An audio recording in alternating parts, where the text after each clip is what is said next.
Justement, ce dimanche, un symposium a été organisé à l'Université générale Lansana Conté de Sonfonia.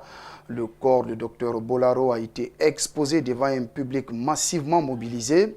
Un hommage vibrant a été rendu à ce cadre guinéen qui a été abattu en France par un individu raciste, compte rendu Al-Gassim Yaliba El Haj Aliouba. C'est un moment chargé d'émotion et de tristesse. Tous les témoignages sont quasiment identiques.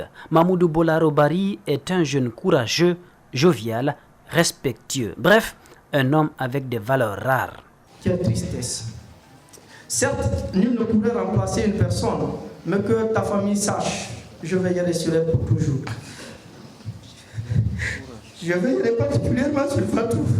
Je veillerai sur elle comme Dr Mamoudou me l'avait demandé en sortant de son salon ce 19 juillet aux environs de 20h, quelques minutes après son agression mortelle. Visiblement abattue, la veuve de feu Mamoudou Bolaro Bari a du mal à s'exprimer. Je vous remercie d'être venus aussi nombreux pour honorer la mémoire de mon docteur Bari Mamoudou, qui est le papa de ma fille Fatoumata Diari, âgée de 2 ans, 2 mois, qui n'a pas eu la chance de connaître qui était son père, qui était ce grand homme brillant.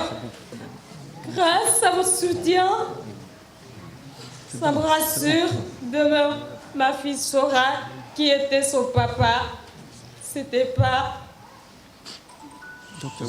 Désormais, la bibliothèque de la faculté des sciences juridiques de l'Université générale Lansana Conté de Sonfonia porte le nom du défunt, une façon d'immortaliser l'homme.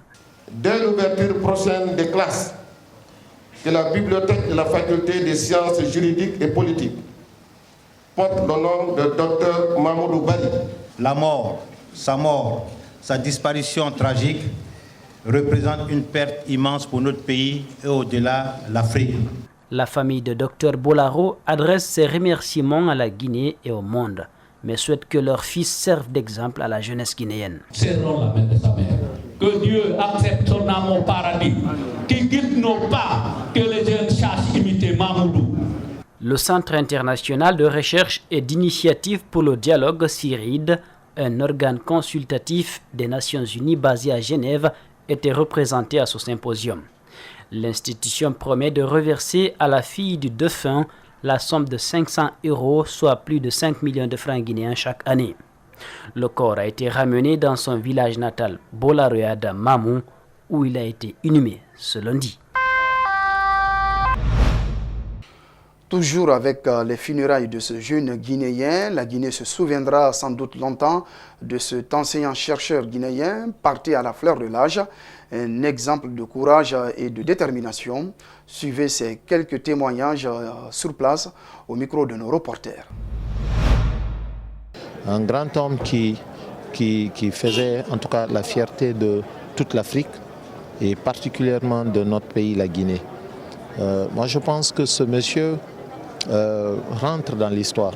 Je ne dirais pas qu'il est bien parti parce que personne, on aurait aimé qu'il reste encore davantage avec nous, surtout tout ce qu'il avait comme savoir pour pouvoir transmettre à la nouvelle génération. Mais il a posé un acte qui est extrêmement important. Refuser d'être stigmatisé. Docteur Mamoudou Bari était un collègue, il était enseignant-chercheur aussi comme moi. Je ne lui ai pas connu très tôt compte tenu de son voyage à partir de la France, mais le peu de temps qu'on a fait ici ensemble, vraiment, c'était un homme humble qui était avec tout le monde, qui était souriant, je ne les ai jamais vus effacer, même un jour.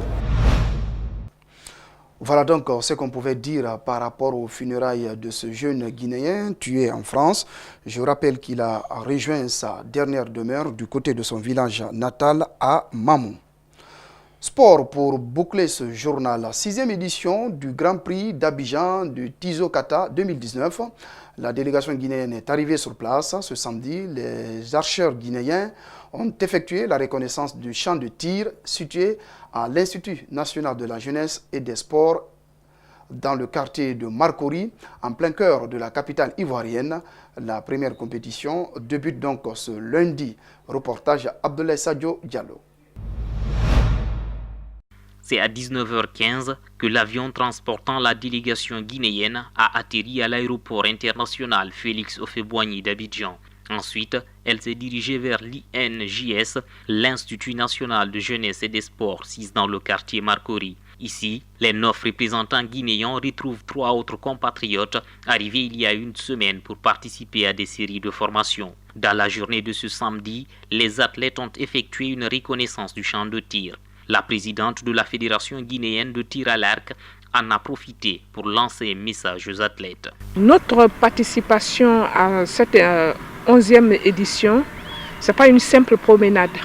On est arrivé ici, c'est pour arracher des médailles d'or. C'est pour arracher des médailles d'or et pourquoi pas occuper de la première place. Le directeur technique national de tir à l'arc, lui, reste confiant quant à la réussite des archers guinéens dans les différentes compétitions. Ces 2 compétitions déjà sont qualificatives pour Tokyo 2020.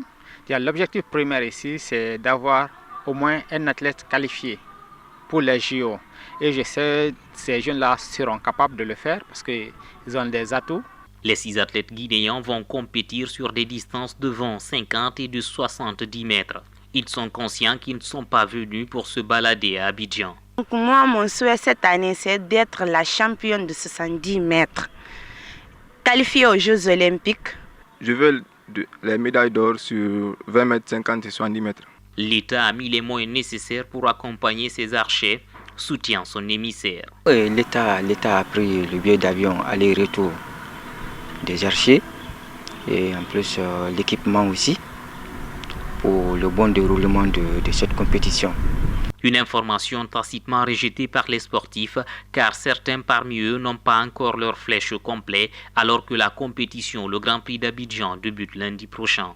Une inquiétude donc pour ces archers qui prendront aussi part au tournoi international zone ouest et centre d'Afrique de tir à l'arc Tizokata prévu les 9 et 10 août prochains. D'autres pays comme le Togo, le Cameroun et le pays hôte, la Côte d'Ivoire, sont eux aussi déjà sur place. Abdoulaye Sadio Diallo, Abidjan, Espace TV. C'est la fin donc de ce journal. Merci à tous de l'avoir suivi. Merci aux équipes en régie en édition. Ce journal est à retrouver sur notre site espacetvguinée.info. Je vous retrouve demain pour d'autres infos. Bonsoir sur vous.